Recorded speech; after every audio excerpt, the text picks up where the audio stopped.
Hi, good morning. It's morning for me. I don't know what time of the day it is for you, but we are going to go into history right now. So please grab your history book and turn to page 201. Okay? We are going to be talking about the Western expansion, which we talked about on Friday. We're going to be reviewing what happened. You're going to go ahead and read 201 to 206 and then do the worksheets. Most of everything will be here on the board for you to see. So I used like all the board, so I'll be scooting you around like this. You ready? Okay? So that you can see what is going on. So right now we are looking at the Mexican-American War. And remember we talked about President Polk is the president at this time in history. This time in history is 1845. And Polk, remember, believed in manifest destiny. Manifest destiny. I know I say it quickly, I'm sorry. Manifest destiny was the belief that the United States should own all the land from the Atlantic Ocean to the Pacific Ocean. Remember, we talked about that on Friday. And because of manifest destiny, Polk believed he should have California, parts of Mexico, parts of Texas were being disputed over, even though Texas was its own country at this point in time. Anyway, so what happens is, remember we talked about this, Polk wants California, he wants Mexico to sell it to him. So Polk sets up a whole big scenario.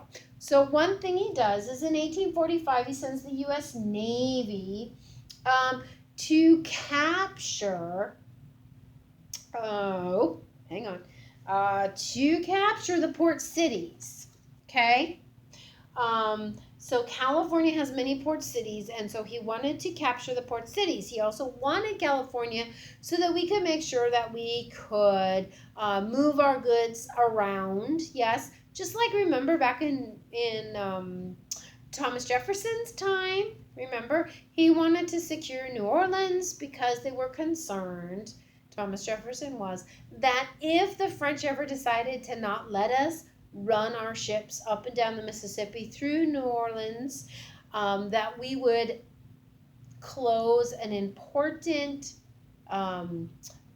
passage for us. So unlike with Thomas Jefferson, when he went and talked to Napoleon about purchasing New Orleans, Napoleon was in a war, needed money, and he said yes. This is different though. Polk sends a negotiator in 1845 to Mexico to say, hey, will you sell us California? Will you sell us New Mexico? Will you sell us Arizona? Will you sell us? Will you sell us? And he figured it would be okay because it's so north in Mexico that, remember, they even opened it up to Americans, Texas, yes, to come because there were no people living there.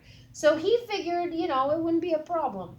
So he sent the U.S. Navy, he sent the U.S. Army led by John C. Fremont.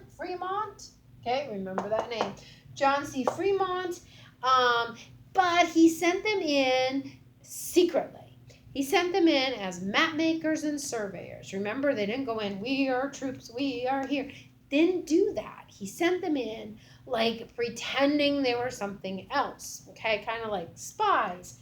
But it was a whole army led by John C. Calhoun. And what he was doing was he was setting it up so that if Mexico chose not to sell us the land, he had a different plan, our lovely President Polk. Okay, so I'm going to move you. Are you ready? Hi. All right, so what happens is the negotiator makes no progress. The negotiations fall apart. So Polk decides that in 1846, he is going to send troops to the Rio Grande. Remember, we talked about the Rio Grande, which means big river. Yes, big river. Rio Grande. And he blockaded it. Remember, we talked about that. He wouldn't allow supplies to go up or down it. The person in charge was General Zachary Taylor. Remember that name. Remember, to become a president, you often are a war hero. Okay? All right, so Zachary Taylor takes his army to the Rio Grande. They stand on one side. Remember, we talked about this, and the Mexicans stand on the other. And after about a month of this, the Mexican troops finally crossed the Rio Grande and attacked the United States troops because, again, we talked about this. They don't have supplies, they don't have things coming in because we kind of blockaded the whole entire thing. So this was Mr. Polk, President Polk, poking us into a war with Mexico. Remember that he brought it to the Congress. He asked Congress to declare war on Mexico. There were a lot of American people who thought this was an unrighteous war and we should not go into war with Mexico. But a lot of people in Congress, almost everybody, voted to declare war on Mexico. Okay, so what happened was, remember we talked about it, there was one congressman who said, no, no, no, this isn't a righteous war, and we said his name was, do you remember? Abraham Lincoln. Yes, Abraham Lincoln felt that we should not go to war with Mexico, and unfortunately, Polk and many of the other Congress did not believe that to be true, so we declared war against Mexico in 1846. Now we're going to go way over across the other room. I'm going to move you. Are you ready? Okay, here we go. Here we go. Are you ready? Here we go.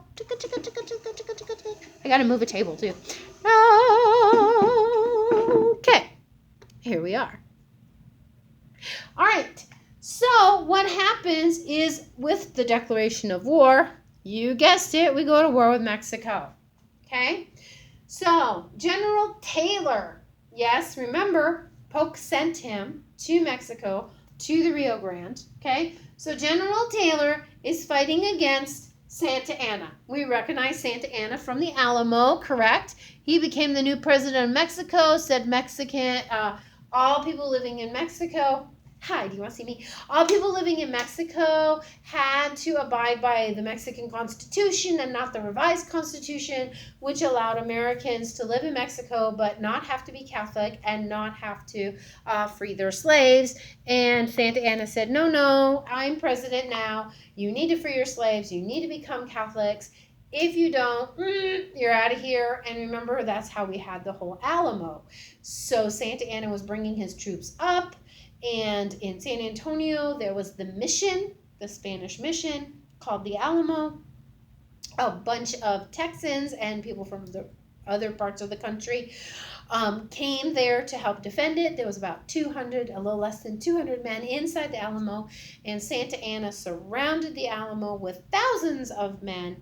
And after 13 days of fighting, were able to take over the Alamo, and we talked about how that was the rest of the battle cry for Texas's battle for independence, war for independence, yes?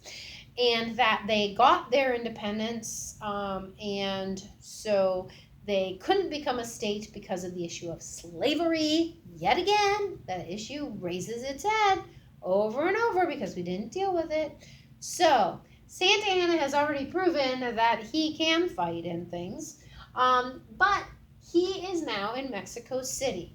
And General Taylor is coming down through Texas into Mexico City. Remember, they were on the Rio Grande, so it's like right on the border. So coming down through the rest of the way of Texas to come into Mexico City.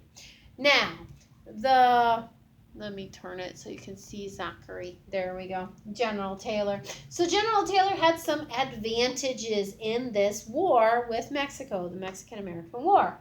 He had better guns and cannons than the Mexicans did, and he had better leaders than the Mexicans did, okay? But Santa Anna had an advantage too. Santa Anna had a lot more soldiers, okay? And he knew the territory, and he was from that area. You know, they had the home field advantage, is what we call it in sports, right? When the visitors go to somebody else's stadium or court, they have the home field advantage. So in this case, Santa Anna had the home field advantage. He had more soldiers, and he had the high ground coming into Mexico City. So what happens is Santa Anna's on a hill, and he's doing his best to maintain and hold on to Mexico City. He has some blockades and things trying to block the roads for Zachary Taylor's troops to come in. Eventually, they get close, and there is a hill that is taller that Robert E. Lee, pay attention, remember his name, Robert E. Lee sees and says, hey, if we take that hill, that's taller than the one Santa Anna's on, and we will have the advantage. Because right now, Santa Ana has the advantage of the high ground, okay?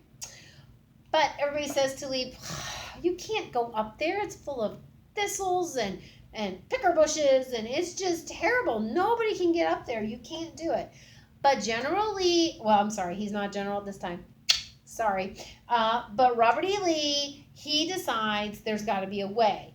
And somehow he figures out how to get a cannon up on the top of this higher hill and starts shooting down at Santa Ana. Let me run through real quick.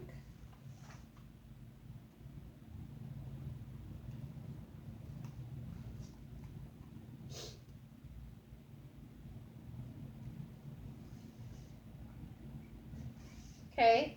The U.S. Army was able to capture Santa Fe on their way down into Mexico City. I did forget to say that. Sorry about that, guys. I'm just checking. See what else I forgot to say.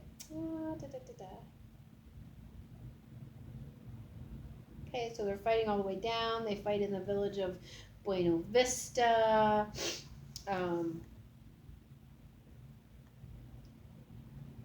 So it looked like for a while Mexico was going to win until they got to Mexico City, like I said. Okay, and then... Okay, that's everything. So because of Lee's ability to get to the top, they were able to defeat Santa Anna. Remember, I told you high ground is super important in battles because it's harder for people to get up to you. You have an easier view of what's going on, and you can shoot down at them. Okay, so that is our lesson for today. Again, it's going way quicker, I know, than when you guys are in class, due to the fact that, you're going to read this on your own, one, and two, you're not here to ask me questions, and I'm not here to ask you questions. I miss you. But this is what we're going to do for now because the Lord is in control, yes? And He knows all things, and He knows this was going to happen. So we are trusting in Him. All right, so now that you got the little talk in, by the way, hint, hint, hint, some of the answers are on the board to your worksheets, okay? So as you go through your worksheets and you go, hey, what's that answer? You might want to look on the board. Not all the answers are here, but some of them, okay? So please read, please do your worksheets, and please submit them to Google Classroom. And I will see you tomorrow. So just so you know, right, we're behind in history, so we're going to do history every day this week. So Monday, Tuesday, Wednesday, Thursday, and Friday, you'll have a history lesson, okay? So I will see you tomorrow. Bye-bye, guys.